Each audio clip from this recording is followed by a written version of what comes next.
Lord of the Mysteries. Chapter 785. Trissy's Discovery. 100 Barrio Clun Street, in a corner of the garden in Portland Moment's residence. The many ants and worms that were gathering there slowly dispersed as the cold, creepy sensation faded. That person with extraordinary powers likely doesn't have any experience. With her goal achieved, Hazel nodded indiscernibly before turning around briskly and strolling through the garden. She wasn't in a rush to return as she enjoyed the crimson moonlight, the cold air, and the faint, flowery scent. After a long while, Hazel stopped her stroll and left the garden, entering the hall on the first story. At this moment, apart from the guests still playing Texas Hold'em, many ladies and gentlemen had bid farewell.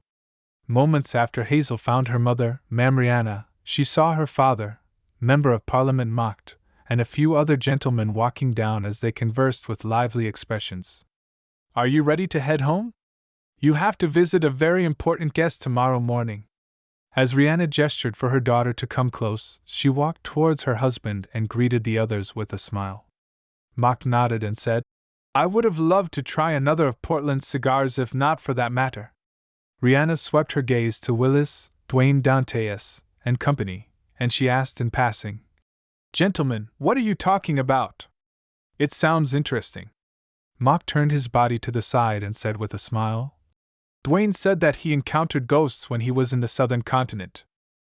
He and his companions suddenly woke up in the middle of the night and found themselves unable to open their eyes. Their bodies were heavy, as though someone was pressing on them. They used a great deal of strength before escaping such a state and left their beds. However, they discovered their rooms were extremely cold. You might not know this, but East Balam's weather is hot most of the time. Then, Dwayne and his companions each held double-barreled hunting rifles and stood guard the entire night. They frantically left the town after the sun rose." After hearing that, Mariana looked at Dwayne Dantes with piqued interest. "Is that true? Do ghosts really exist?" Klein shook his head with a smile. "That I'm not sure of. Perhaps my companions and I had just experienced a harrowing adventure, and our bodies and minds weren't in the best of conditions. This might have resulted in all kinds of problems." The stories he told were sourced from one of Anderson's experiences. Back when the strongest hunter of the Fog Sea was exploring a temple in the primitive forest, he chanced upon a specter, creating a large-scale breakout overnight. Ghosts. Hazel turned her head to look towards the garden as the corners of her mouth curved up slightly before she held back. She didn't say a word as she quietly listened to her parents bidding the rest of them farewell before returning home together. Late at night, Hazel, who had changed into a sleeping gown, walked to the balcony and stood behind a gap in the curtains. She looked towards the sewer manhole on Beau Clun Street. As she looked at it, her face gradually turned pale as though she had recalled an experience filled with pain and horror. She forced herself to retract her gaze, took 2 deep breaths, and turned around to walk to her bedside. During this process, she bit gently on her lip and muttered silently, "That was likely a wraith. Definitely. I need items or charms in the sun domain." While Hazel was looking at the manhole, Klein was also doing the same. "It's been days. I wonder how well that demoness, Trissy, has recovered and whether she has left or not. Thankfully, after Hazel was given a scare by me, she hasn't dared to approach the manhole." Klein's gaze swept the iron-black street lamps as he nodded slightly. He opened the iron cigar case and made his wraith marionette appear within the full-body mirror. He had already decided to send Senor down the sewers to check the area to confirm Trissy's condition. He didn't want that demoness to cause any trouble. Furthermore, the sewers were just physically too close to his identity as Dwayne Dantes. Klein didn't wish for Trissy to be in the vicinity any longer, wishing that she could recover soon and take action. That would prompt her to leave Beau Clun Street. Having Admiral of Blood Senor appear every once in a while would fulfill the character setting I previously created. It doesn't live nearby, and because the sewers contains a secret, it often wanders around in search of it. As Klein was thinking, he made the marionette in the ancient triangular hat leap onto the street lamp's surface before passing through the manhole cover in a wraith form, quickly approaching the hidden fork where Trissy hid herself at. Before reaching the dead end, Senor, who had night vision, could see that the area was empty. She's already recovered and left? Klein thought as he made the marionette continue forward, stopping at the spot where Trissy was previously sitting. He discovered that the place was tidied up. Not only was the ground not muddy and moist, even the moss on the walls and corner had vanished. There isn't any leftover food either. That fellow became a germaphobe after becoming a woman? No, perhaps he was like that to begin with. With Senor's vision, Klein surveyed the area and determined that either Trissy hadn't left, or she hadn't left for more than a day. Otherwise, it was impossible to maintain the cleanliness of the place. Just as this thought flashed through his mind, light footsteps sounded into the Wraith's ear. Under his control, Senor retraced his steps and wasn't surprised to see Trissy in her black dress. This demoness had her luscious black hair cascading down, unlike peers her age who had different hairstyles. It was simple and neat. Matched with her pale face that had just recovered some of its ruddiness, Trissy looked like a dreamy flower that was silently blooming in the night. As expected of a demoness. Thankfully, there's a marionette in between us, otherwise, I would just end up staring at her. Heh, a dead person won't be enticed. No matter how charming a demoness is, there's no way they can make the deceased climb out of a tomb like a zombie. Klein lampooned as he looked at Trissy, who had a blank expression but was secretly wary, having released the invisible threads. Where did you go? Trissy pricked up her brows and said, Would you like to relieve yourself where you sleep? I thought a demoness wouldn't need to use the washroom.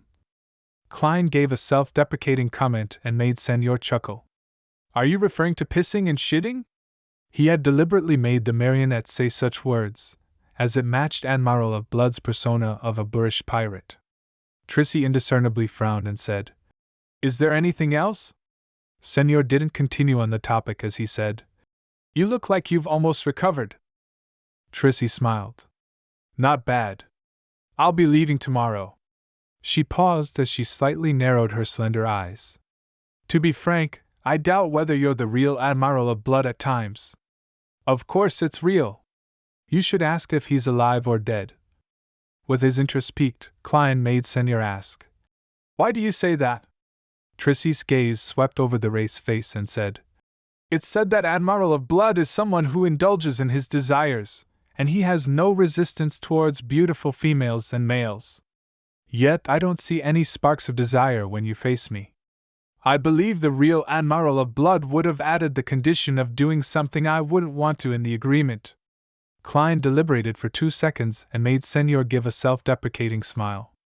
I'm afraid of finding myself lost to pleasure and ending up being controlled by you. Trissy's expression instantly changed. This was indeed one of the reasons why she had raised the topic. To a demoness of pleasure, beyonders who habitually indulged in their desires were natural prey.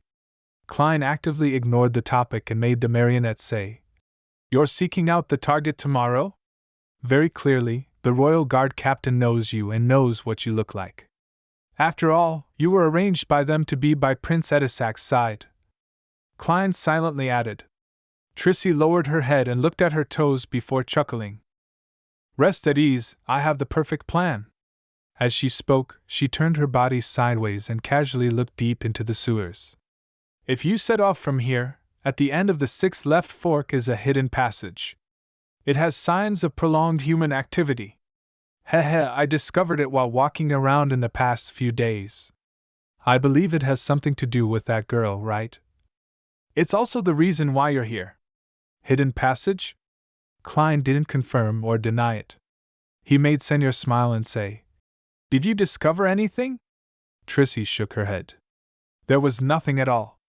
Perhaps only a certain pathway, or someone with a specific item, can find the clues. A marauder's intuition, or something on Hazel's person? Klein didn't make Senor continue on the topic as he pressed his hand to his chest and bowed with a smile. Since you've recovered, I can be at ease. The moment he said that, he suddenly vanished. Trissy focused her eyes into a stare, but it was to no avail. Only when the invisible thread she had released was hit by a breeze did she retract her gaze, confirming that Admiral of Blood had really left. At that moment, Klein had brought the wraith back to the manhole without attempting to explore the spot which Trissy had mentioned. There were 3 reasons for his decision. First, it had exceeded 100 meters. Second, he suspected that he wouldn't find anything since he wasn't from the Marauder pathway, nor did he have the corresponding items. Third, Trissy was still around. Furs woke up naturally on a Sunday morning as she got up to wash up. As she chewed on a fresh piece of toast, she retrieved a stack of items from her mailbox. As she walked to the coffee table with a cup of coffee on it, she casually flipped through the items and discovered a reply letter she had been looking forward to. Throwing down the papers, bills, and other letters, Furs tore open the envelope. "Teacher is already in Backlund?" Furs quickly read through the letter as she muttered in surprise. At the same time, she saw the toast in her mouth plunge to the ground.